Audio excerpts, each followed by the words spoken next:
Salut à tous, bienvenue dans cette nouvelle vidéo où je vais vous expliquer exactement en 3 étapes comment vous allez rendre votre fils plus efficace à l'école et donc améliorer ses résultats scolaires. Salut, je m'appelle Benjamin, je suis fondateur de ESCO, une agence de soutien scolaire à domicile. On a accompagné plus de 1000 élèves, on a fait plus de 30 000 heures de cours au cours de ces 6 dernières années. Et donc, je peux vous dire qu'il y a des méthodes que vous pouvez mettre en place, des méthodes très simples pour donner des objectifs à votre enfant et pour que celui-ci puisse améliorer ses résultats scolaires. Et c'est la raison de notre vidéo, je vais vous donner la méthode. Cette vidéo s'adresse principalement aux parents qui ont des enfants au collège ou au lycée. Voilà, c'est là où vous allez cadrer votre enfant, lui donner des objectifs clairs. Ça peut être un objectif sur l'année, sur le mois, sur les 6 mois. On va le voir, on en parle justement dans la partie numéro 1. Mais juste avant, je vais vous montrer un peu les évaluations et ce que les clients disent de notre agence de soutien scolaire ESCO. C'est une agence où on accompagne les parents à améliorer justement les résultats scolaires de leur enfant. Donc, d'où cette vidéo et d'où le fait que nous savons exactement, que nous sachions exactement les leviers à actionner pour votre enfant. Donc, je vous laisse mettre sur pause et regarder automatiquement les résultats. Nous, on va passer directement à la méthode en 3 étapes. Et la première étape, c'est l'évaluation initiale. L'évaluation initiale, c'est ce qu'on oublie souvent lorsqu'on veut accompagner, lorsqu'on veut lancer un programme d'accompagnement scolaire, mais c'est le plus important. Il faut communiquer avec son enfant, c'est ce que j'ai mis, comprendre ce qu'il veut et essayer de le convaincre de l'importance d'avoir de bons résultats. S'il n'est pas convaincu de l'importance d'avoir de bons résultats, il ne travaillera pas parce que il n'a pas de pourquoi il n'a pas de vision. Il faut avoir une vision pour lui faire comprendre. Il faut lui donner une vision concrètement. Il faut lui dire que voilà, avoir de bons résultats, même si tu sais pas ce que tu veux faire plus tard, c'est de t'ouvrir toutes les portes. Ou encore si tu veux devenir, je sais pas moi, avocat, avoir de bons résultats va te permettre de rentrer dans les meilleures écoles, les meilleures facultés de droit pour ensuite avoir le barreau, etc. En tout cas, il faut une vision, il faut un objectif final vers lequel il va se diriger et les étapes pour se diriger vers cet objectif final sont forcément avoir de bons résultats scolaires. Ensuite, il faut définir un objectif SMART. SMART, c'est-à-dire un objectif qui soit spécifique, mesurable, atteignable, réaliste et temporel. C'est très important d'avoir les 5. Spécifique, par exemple, il faut spécifier l'objectif. Est-ce que c'est une augmentation de la moyenne scolaire? Est-ce que c'est une diminution, on va dire, de l'écart entre les notes? Donc, c'est l'écart type, de manière un peu plus technique. Mais par exemple, si votre enfant il a souvent des 15 et des 5, l'idée, c'est que, ok, ça fait 10 de moyenne, mais c'est mieux si on a des notes qui tournent autour de 12 tout le temps. Donc, c'est réduire l'écart par rapport à la moyenne. Donc, ça peut être un objectif spécifique. Il faut qu'il soit mesurable, non pas juste améliorer les résultats scolaires, mais augmenter de 2 points sur la moyenne. Par exemple, notre proposition de valeur chez ESCO, ce qu'on propose aux parents et notre moyenne depuis la création, c'est que nos élèves augmentent leur moyenne en général de 3 points en moyenne sur leur moyenne. Donc voilà, donc c'est un objectif qui est mesurable, atteignable, parce que s'il a 18 de moyenne, il ne faut pas que vous lui disiez d'avoir 21 de moyenne, c'est impossible, c'est inatteignable, donc l'objectif doit être atteignable et doit être réaliste. S'il a 17 de moyenne, lui demander d'avoir 19 et demi de moyenne ou 20 de moyenne, c'est un peu compliqué. Par contre, il peut passer de 17 à 17 et demi. Donc il faut que l'objectif soit réaliste. Et il faut qu'il soit temporel, toujours donner un spectre temporel, un mois, 6 mois, 3 mois. Moi, je trouve que le plus intéressant, c'est de donner des objectifs sur 3 à 4 mois pour voir une réelle évolution. Ça sert à rien de donner sur une semaine, sur un mois. Non, il faut quand même un objectif qui soit assez long.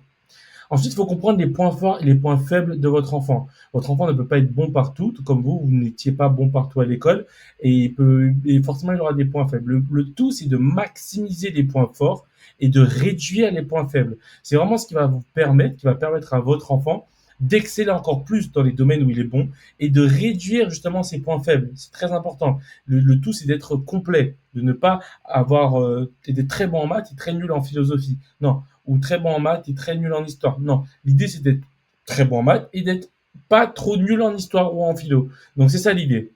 Ensuite, il faudra parler avec les enseignants pour avoir un feedback concret et qu'ils puissent vous dire exactement quelle est la marche à suivre. Euh, Après, c'est toujours compliqué de discuter avec les enseignants du lycée ou du collège. Euh, voilà, ils ont d'autres choses à faire, c'est pas leur métier principal. Et puis, ça saurait si directement ils savaient accompagner les élèves. Ce n'est pas le cas. Mais voilà, avoir au moins un petit feedback, savoir les points où votre enfant pourra s'améliorer, c'est déjà une première chose qu'on peut mettre en place. Ensuite, il y a la phase numéro 2 dans notre fameuse méthode, c'est la mise en place. La mise en place est très importante, ce sera la clé du succès.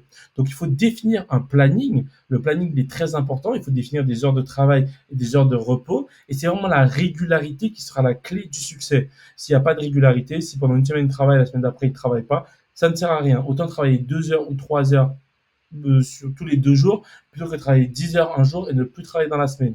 La régularité, c'est la clé. Ensuite, il y a la technique du Pomodoro qu'il pourra mettre en place pendant ces techniques de révision. La méthode du Pomodoro, elle est super intéressante parce que, en général, on est dans une économie d'attention. Votre enfant, il sera toujours dissipé par son téléphone portable, toujours dissipé par les réseaux, par un appel, par un message. C'est très courant et je le vois beaucoup quand je donne des cours particuliers. Quand je donnais des cours particuliers, il ne peut pas rester 2-3 heures concentré sur une seule tâche. Et plutôt que de se battre contre ça, mieux vaut l'accompagner avec ça. Donc moi, ce que je vous conseille, c'est de mettre des méthodes, des sessions de travail de 20 à 25 minutes concentrées où là, il n'y a aucune distraction. Il met une pause ensuite, pendant 10 minutes, il peut être sur son portable et ensuite il repart sur 25 minutes de travail.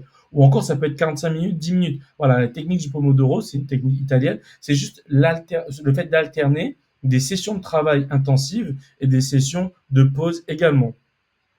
D'ailleurs, si vous voulez avoir des méthodes plus spécifiques à votre enfant, n'hésitez surtout pas dans le lien tout en bas de cette vidéo, dans la description, il y aura un lien d'appel vidéo directement avec moi.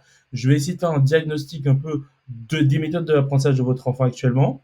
Je vais essayer de voir quel levier on peut actionner pour qu'il puisse améliorer ses résultats scolaires. Et ensuite, vous pourrez mettre ça en place de votre côté. C'est totalement gratuit. Alors, juste prenez un appel de 20 minutes avec moi. Ensuite, vous allez pouvoir travailler sur les méthodes d'apprentissage. Il y a 3 types de méthodes d'apprentissage, 3 grands types, en gros, il y en a d'autres, bien sûr, mais il y a la méthode auditive, visuelle ou kinesthésique. Donc, ce qui est très important, c'est de savoir quelle est la méthode qui correspond à votre enfant. Je ferai une vidéo spécifique sur les 3 méthodes d'apprentissage. Très, très important de les reconnaître et de savoir laquelle est la meilleure pour votre enfant. Enfin, les reconnaître et l'implémenter. Très important. Par exemple, si votre enfant il a une mémoire visuelle, ça ne sert à rien qu'il enregistre son cours et qu'il essaie de le répéter 10 fois dans sa tête. C'est ça, hein, c'est la mémoire visuelle, autant qu'il fasse des fiches. Par contre, s'il y a une mémoire auditive, les fiches ne vont lui servir à rien. Donc, les méthodes qui vont fonctionner pour vous et les conseils que vous donnez toujours, faites des fiches, faites des fiches, faites des fiches, c'est cool. C'est une méthode qui fonctionne pour vous peut-être, mais si votre enfant n'a pas la même méthode d'apprentissage que vous, bah, ça ne marchera pas. Et ensuite, l'environnement est très important. L'environnement de travail, je le disais tout à l'heure, pendant qu'il travaille, il ne faut pas qu'il soit sur son téléphone portable. L'environnement, le bureau, il doit être propre, le bureau, il doit être clean, il doit avoir ses cahiers qui doivent être ordonnés parce que l'environnement fait tout. On ne peut pas réussir dans un environnement propre, enfin dans un environnement sale plutôt, si c'est le bordel sur le bureau, c'est le bordel dans la tête, c'est le bordel dans les révisions. Et ça, c'est clair. Et on perd du temps à les chercher, etc. Et c'est là où il faudra optimiser. C'est dans les détails on va aller chercher, c'est dans les détails qu'on va aller chercher les résultats concrètement. Et donc, la clé du succès, c'est l'étape numéro 3, c'est le comportement des parents. Vous, en tant que parent, vous devez être calme, d'être positif et de ne pas mettre la pression à votre enfant par rapport aux résultats scolaires tout le temps, tout le temps, tout le temps. Oui, il faut définir un objectif. Oui, il faut être focus en direction de cet objectif. Non, il ne faut pas mettre de la pression. Il ne faut pas mettre du stress supplémentaire. Bah, c'est très important. La méthode d'apprentissage sera une clé de la réussite. Identifier la bonne méthode d'apprentissage sera la clé de la réussite. La patience sera une des clés. Et le plus important, c'est de se faire accompagner par des pros. En l'occurrence, Escours est une agence de soutien scolaire où on a l'habitude de voir ce type de cas. On a l'habitude de voir des personnes qui veulent améliorer leur résultat scolaire, qu'importe les singularités, qu'importe que votre enfant soit TDA, TDAH, hyperactif, ça rentre dans le H du TDAH, vous avez compris, qu'il soit dyslexique, qu'il soit HPI ou autre. Votre enfant doit se faire accompagner par des pros qui savent recruter les professeurs, qui savent les former et qui savent les envoyer chez vous pour les aider à améliorer les résultats scolaires de votre enfant. Donc ça, c'est très important. Ça fait partie d'une des clés du succès qui est non négligeable. Là, vous allez voir encore un avis Trustpilot que vous allez voir sur notre page Trustpilot sur Internet. Si vous mettez Escours sur Google, il n'y a que des avis positifs. Donc vraiment, si votre enfant il a besoin d'aide, si vous avez besoin de restructurer cette méthode avec votre enfant, prenez un call de 20 à 30 minutes avec moi. Je vais vous donner tout ce que je sais gratuitement. Je vais vous donner toutes les clés de réussite heu, voilà, pour l'année scolaire qui arrive. La rentrée, elle arrive bientôt. L'année scolaire, elle doit se passer correctement pour votre enfant. Les résultats scolaires doivent être au rendez-vous. Donc prenez cet appel de 20 à 30 minutes pour qu'on puisse vous aider, au sein de l'ESCO. En tout cas, j'espère que cette vidéo vous a plu. N'hésitez surtout pas à mettre un petit commentaire. Si vous voulez, vous avez d'autres idées, de vidéos à faire, hein. On reste sur la niche collège, lycée, sur les parents qu'on peut accompagner sur les différentes méthodes d'apprentissage. Et puis j'espère que je vous verrai dans les commentaires de ma prochaine vidéo. À très bientôt.